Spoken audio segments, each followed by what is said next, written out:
Hello नमस्कार जय हिंद बच्चे, कैसे आप सभी। उम्मीद करते हैं बहुत ही अच्छे होंगे।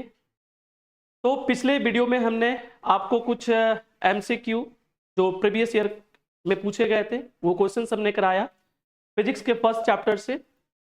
और आज हम उसी क्रम में और कुछ क्वेश्चंस लाए आपके लिए, कुछ शॉर्ट क्वेश्चंस है ना, जिसे आज हमें देखने हैं। इस चैनल पे आपको और भी सब्जेक्ट्स के वीडियो मिल रहे होंगे। उम्मीद करते हैं आपको बहुत ही अच्छा लग रहा होगा, है ना।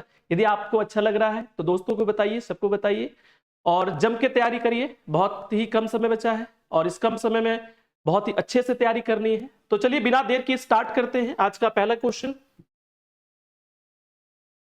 आज का पहला क्वेश्चन बोल रहा है आपसे कि torque acting on an electric dipole placed in a uniform electric field is maximum when the angle between the electric field and dipole moment is. पिछले वीडियो में भी इस तरह का एक क्वेश्चन हमें मिला था। तो सबसे पहले आप देखिए इसका फॉर्मूला क्या होता है। तो आप देखेंगे बच्चे, आपको पता है कि जो टॉर्क होता है उसका फॉर्मूला होता है पी ई साइन थीटा। अब क्वेश्चन कह रहा है आपसे क्या कि कितना टॉर्क चाहिए, मैक्सिमम। क्या चाहिए, मैक्सिमम टॉर्क। यानी ये जो है टॉर्क है ये मैक्सिमम थीटा कितने एंगल पे होगा, यानी थीटा के किस वैल्यू पे टॉर्क क्या हो जाए, मैक्सिमम हो जाए।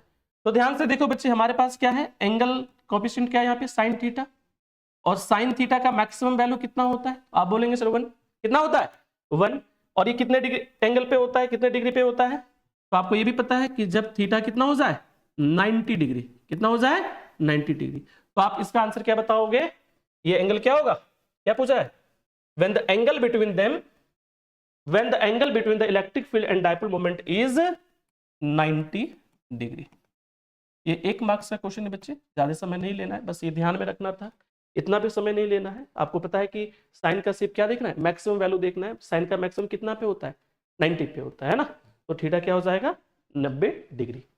चलिए नेक्स्ट क्वेश्चन बढ़ते हैं आगे। A point charge is placed at the centre of a hollow conducting sphere of inner radius r and outer radius 2r. The ratio of the surface charge density of the inner surface to that of outer surface will be. ध्यान से देखेंगे।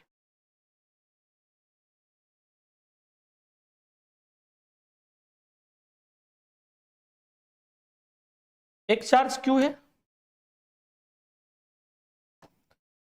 है ना, एक point charge place किया जा रहा है centre of the hollow sphere, यानी कि यहां पे एक चार्ज प्लेस किया गया है। अब इसका नेचर नहीं बताया तो एक्स्ट्रा कुछ नहीं लिखेंगे। बता के रखा है इसमें कि जो छोटा वाला जो स्फीयर है उसका रेडियस कितना है r, और बड़ा वाला स्फीयर है उसका रेडियस कितना है 2r।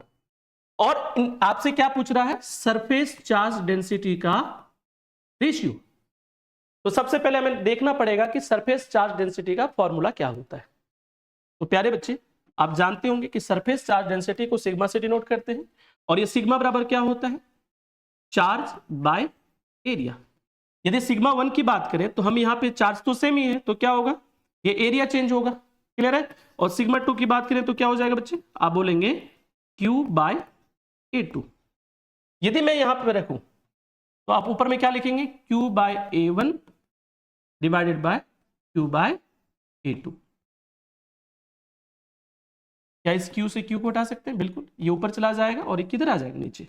तो सिग्मा 1 बाय सिग्मा 2 बराबर क्या मिल जाएगा, A2 बाय A1।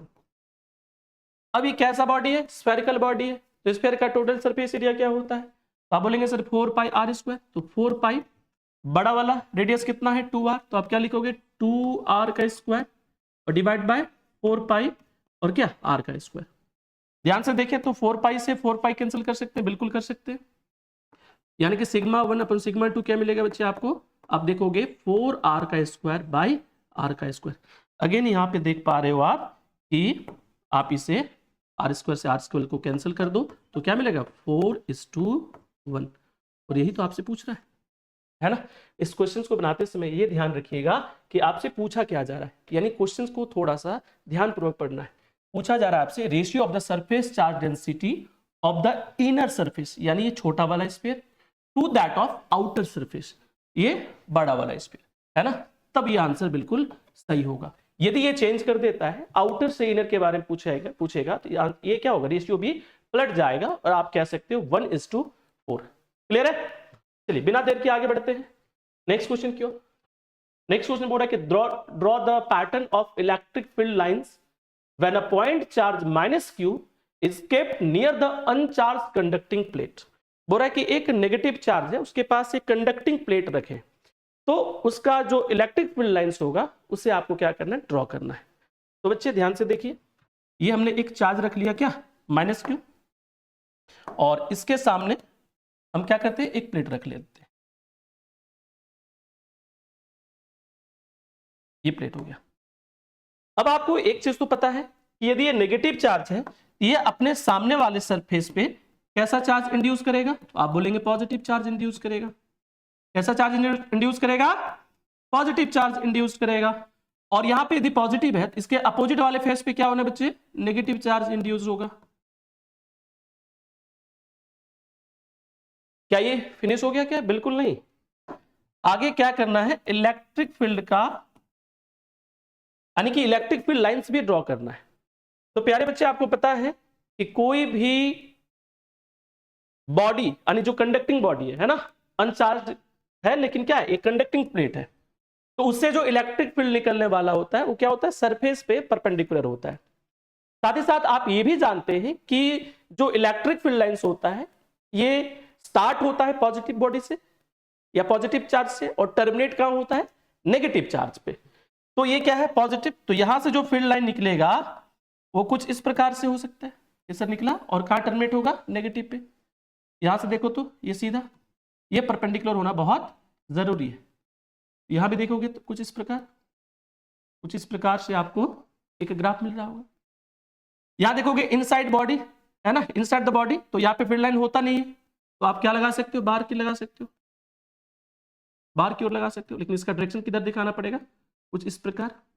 और ये भी क्या होगा, इधर से, क्योंकि आपको पता है बच्चे जो फील्ड लाइंस होता है वो स्टार्ट होता है पॉजिटिव चार्ज से और टर्मिनेट कहाँ होता है, नेगेटिव चार्ज पे। तो आप यहाँ भी छोड़ सकते हो, और थोड़ा सा और दिखाना चाहो तो ये भी बता दो, ऐसे भी इधर से भी फील्ड लाइंस आ रहे होंगे। क्लियर है? ये शॉर्ट क्वेश्चन, तो ज्यादा समय नहीं लेना इन सभी में, है ना, लेकिन ग्राफ अच्छे से बनाना कोशिश कर रहा है, पेंसिल वगैरह यूज करने का, पेन से बिल्कुल मत बनाना एग्जाम में। चलिए आगे बढ़ते हैं, नेक्स्ट क्वेश्चन क्यों बढ़ते हैं। Draw a pattern of electric field lines due to two positive charges placed at a distance d apart. तो आपसे बोला जा रहा है कि दो पॉजिटिव चार्ज है ना, उसके बीच में इलेक्ट्रिक फील्ड लाइंस कैसे ड्रॉ होगा जब दो पॉजिटिव चार्ज को किसी d डिस्टेंस पे रखते हैं।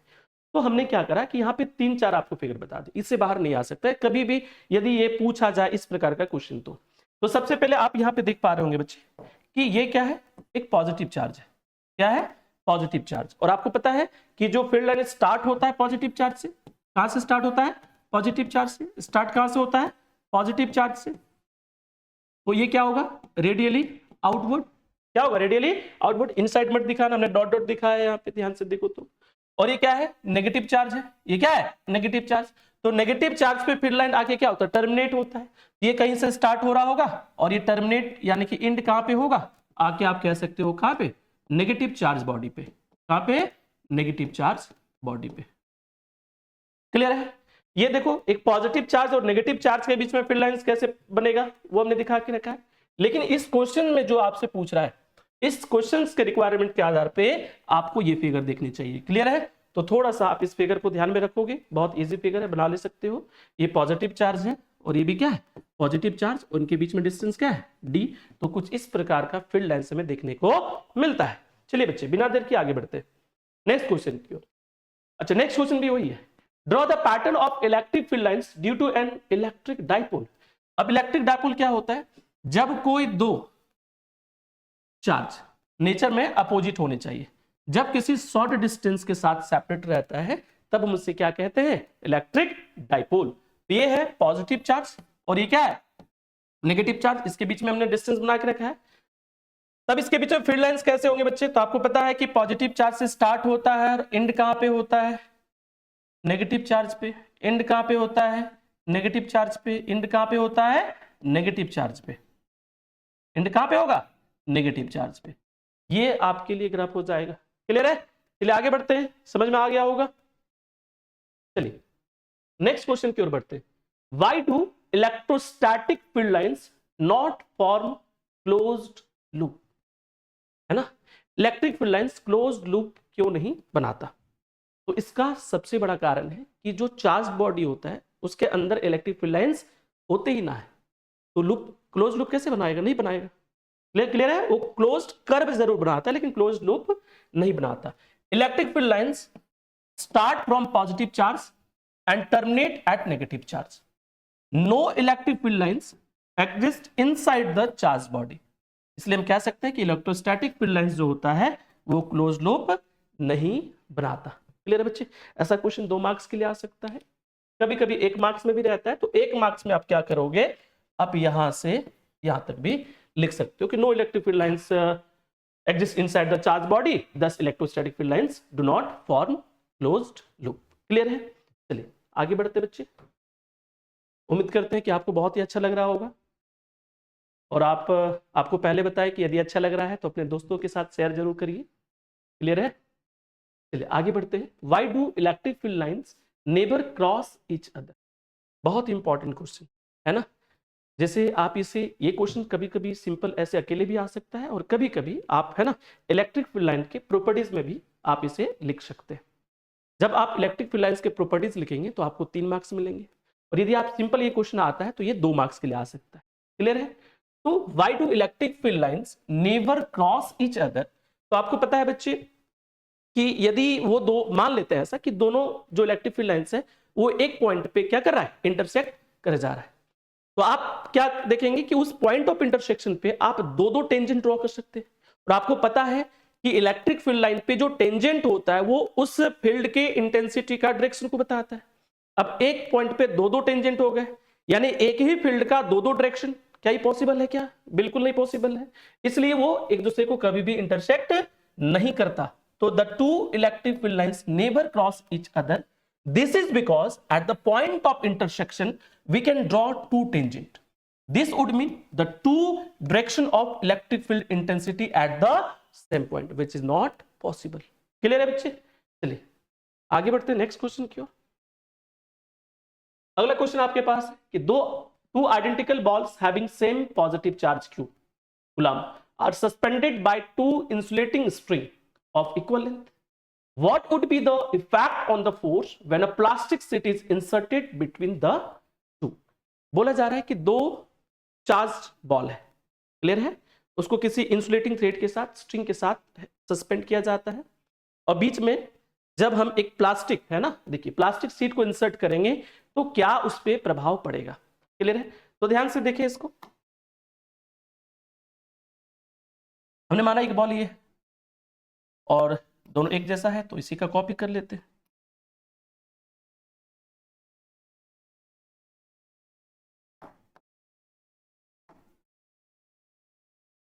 और दोनों को ना एक ही लंबाई, है ना, सेम लेंथ के स्ट्रिंग के साथ इसे क्या किया गया है, सस्पेंड किया गया, और दोनों के पास चार्ज भी क्या है, सेम है।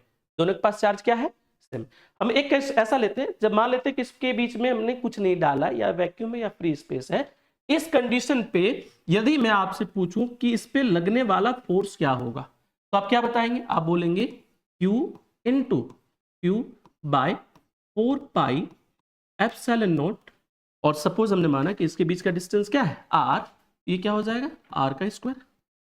इन दोनों के बीच का डिस्टेंस क्या है, R, तो क्या हो जाएगा, R का स्क्वायर। अब हमने बीच में क्या इंसर्ट करा बच्चे, तो एक प्लास्टिक शीट, और प्लास्टिक शीट क्या, कैसा बिहेव करेगा, as a medium, as a medium. तो आपने एक टॉपिक पढ़ा होगा डाइलेक्ट्रिक कांस्टेंट के बारे में, और आपने वहां पे पढ़ा होगा कि जो डाइलेक्ट्रिक कांस्टेंट होता है वो क्या होता है, basically Em by E naught का रेशियो होता है, जिसको K या एप्सिलॉन R से भी, यानी कि रिलेटिव परमिटिविटी भी कह सकते हैं, इससे डिनोट करते हैं। क्लियर है? अब ये एप्सिलॉन M क्या है, तो इलेक्ट्रिकल परमिटिविटी इन मीडियम, और एप्सिलॉन नॉट क्या है, तो electrical permittivity in a free space. यदि आप Em का वैल्यू देखोगे तो क्या हो जाएगा बच्चे, K टाइम्स एप्सिलॉन नॉट, क्या हो जाएगा, K टाइम्स एप्सिलॉन नॉट। अब जब हमने इसे यहां पे इंसर्ट करा तब कितना फोर्स होगा, तो आप बोलेंगे sir Q into Q, upon 4 pi epsilon m के बदले क्या रख सकते हो, k टाइम्स एप्सिलॉन नॉट और क्या हो जाना है r का square, k times epsilon naught और क्या हो जाएगा r का स्क्वायर। अब k को यदि हम यहां से अलग करके रख ले, इसे f डैश से डिनोट कर देते बेटा, k को यदि बाहर रख ले तो क्या मिलेगा, q square upon 4 pi epsilon not r का स्क्वायर। और यहां भी देखोगे तो क्या मिलेगा बेटा, q square upon 4 pi epsilon naught और r का स्क्वायर। अब ध्यान से देखो ये इस एफ डैश को, तो क्या इसे f बाई के लिख सकते हो क्या, हाँ बिल्कुल लिख सकते हैं। क्यों, क्योंकि आप ध्यान से देखो ऊपर वाले फॉर्मूले को, तो क्या ये वाला फॉर्मूला और ये जो पार्ट है क्या सेम है क्या, तो इसके बदले में क्या रख सकते हैं, f रख सकते हैं। बच्चे एक बात यहाँ पे गौर करने की जरूरत है इस k का वैल्यू को, तो जब आप चैप्टर्स को पढ़े होंगे तो आपको ये पता चला होगा कि यदि कोई कैसा है, इंसुलेटर है, क्या है, कोई इंसुलेटर है, तो उसका जो डाइलेक्ट्रिक कांस्टेंट का वैल्यू मिलता है वो क्या मिलता है बच्चे, वो हमेशा 1 से क्या होगा, बड़ा होगा, 1 से क्या होगा, बड़ा होगा। अब ध्यान से देखो ये यहां पे कोई भी वैल्यू 1 से यदि बड़ा रखते हैं तो इस f को क्या कर देगा, कम कर देगा। इसका मतलब क्या हो गया, जब हम किसी प्लास्टिक शीट को, किसी इंसुलेटिंग बॉडी को, है ना, या किसी डाइलेक्ट्रिक को दो चार्ज के बीच में रखेंगे तो फोर्स पे क्या प्रभाव पड़ेगा, तो आप बोल सकते हैं कि सर फोर्स क्या हो जाएगा, रिड्यूस्ड हो जाएगा, या आप क्या बोलेंगे, फोर्स क्या हो जाएगा, डिक्रीज हो जाएगा। क्लियर है, ये बात आपको ध्यान रखनी थी। क्लियर है बच्चे, चलिए आगे बढ़ते हैं नेक्स्ट क्वेश्चन की ओर। नेक्स्ट क्वेश्चन है कि in which orientation a dipole placed in a uniform electric field is in, first case है stable equilibrium and second case क्या है, अनस्टेबल इक्विलिब्रियम। तो चलिए हम यहां पे एक ओरिएंटेशन दिखाएंगे, जिस, है ना, पहले किसका दिखा लेते बेटा, स्टेबल इक्विलिब्रियम, और इधर आपको एक ओरिएंटेशन दिखाएंगे जिसमें कैसा केस होगा, अनस्टेबल इक्विलिब्रियम।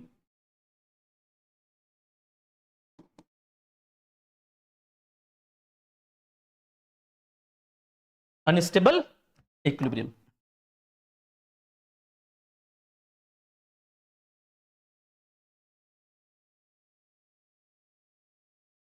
तो बच्चे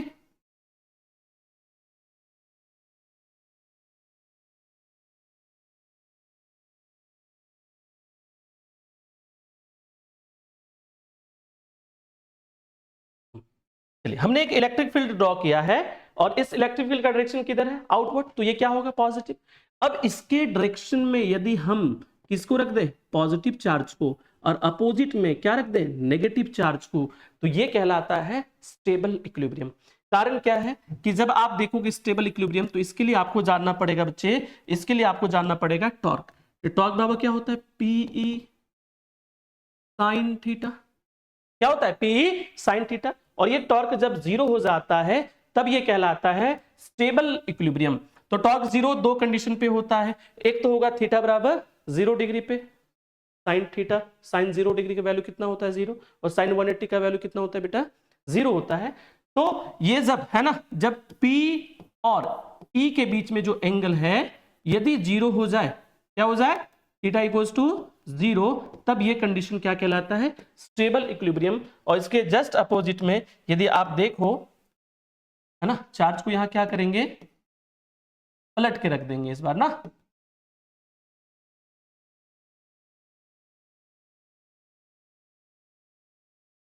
इस इलेक्ट्रिक फील्ड में चार्ज को क्या करेंगे, पलट के रख देंगे बेटा।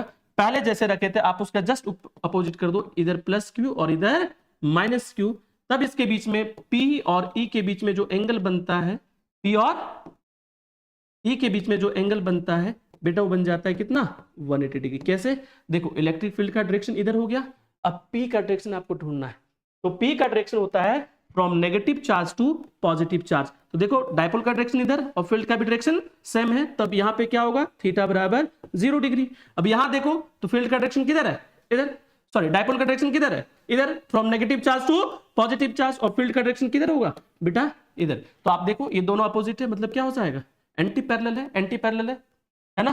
तो क्या हो जाएगा बच्चे, यहाँ पे आप थीटा ले सकते हो 180 डिग्री, एक दूसरे के अपोजिट डायरेक्शन में जा रहा है। क्लियर है, क्या है, एंटी पैरेलल, थीटा कितना हो जाएगा 180 डिग्री। तो अनस्टेबल के लिए केस याद रखना, जब थीटा 180 होता है तब क्या होता है, अनस्टेबल इक्विलिब्रियम, और जब थीटा 0 डिग्री होता है तब क्या होता है, stable equilibrium.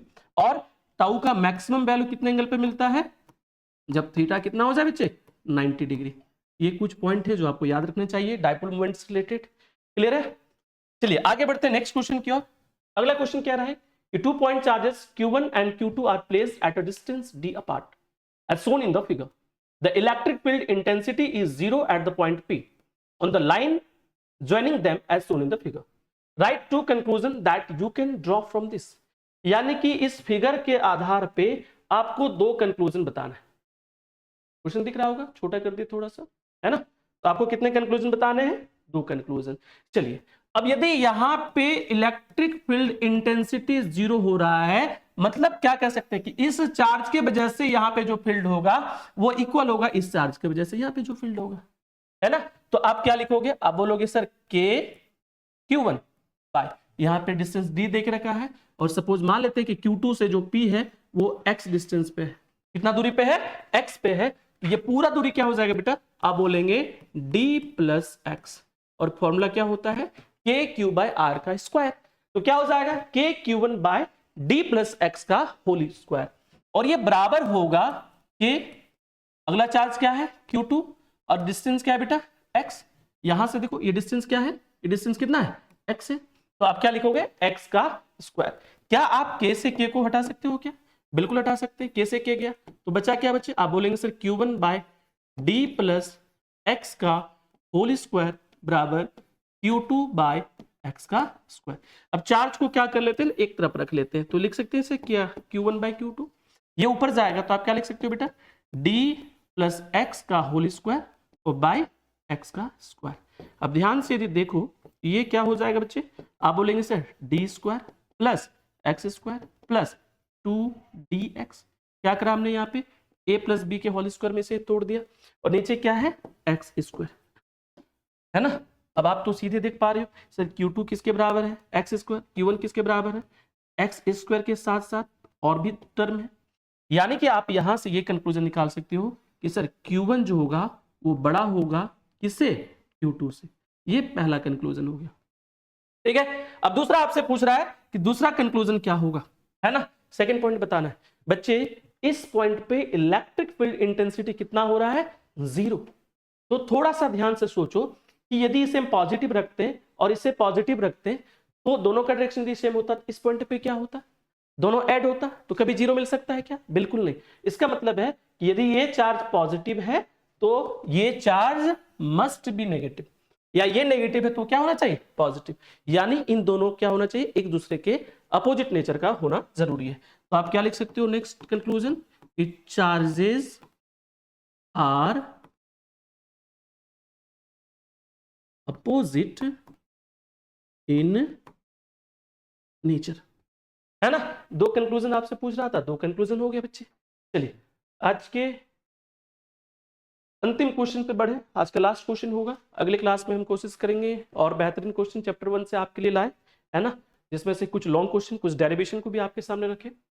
Last question, define dipole moment of N electric dipole, it is a scalar quantity और वेक्टर क्वांटिटी। अब इतना क्वेश्चन हम कर चुके हैं डाइपोल के बारे में कि ये मुझे नहीं लगता है कि बताना उतना भी इंपॉर्टेंट है, लेकिन फिर भी आप देख लो। डाइपोल क्या होता है कि जब दो अपोजिट चार्ज किसी शॉर्ट डिस्टेंस को आपने देखा होगा पहले कितना माने थे, 2a। जब आप चैप्टर पढ़े होंगे तो पता चला होगा कि शॉर्ट डिस्टेंस को हमेशा क्या मान रहे थे, 2a, है ना, सेपरेट रखते हैं। तो इस अरेंजमेंट को कहते हैं इलेक्ट्रिक डाइपोल। और जब आपको डाइपोल मोमेंट निकालना होता है जिसको p से डिनोट करते हैं, तो ये होता है कोई भी एक चार्ज को ले लो और इनके बीच के डिस्टेंस से क्या कर दो, मल्टीप्लाई कर दो, क्या कर दो, मल्टीप्लाई कर दो। तो आप क्या कर सकते हो कि डाइपोल मोमेंट यानी it is the product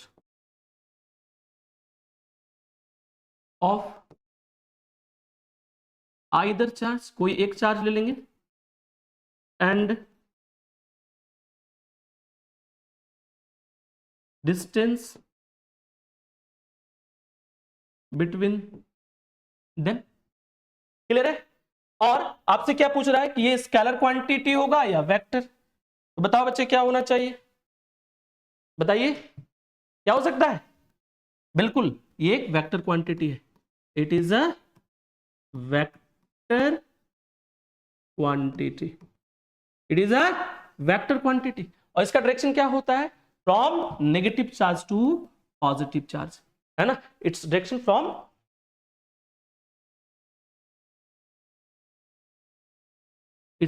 from negative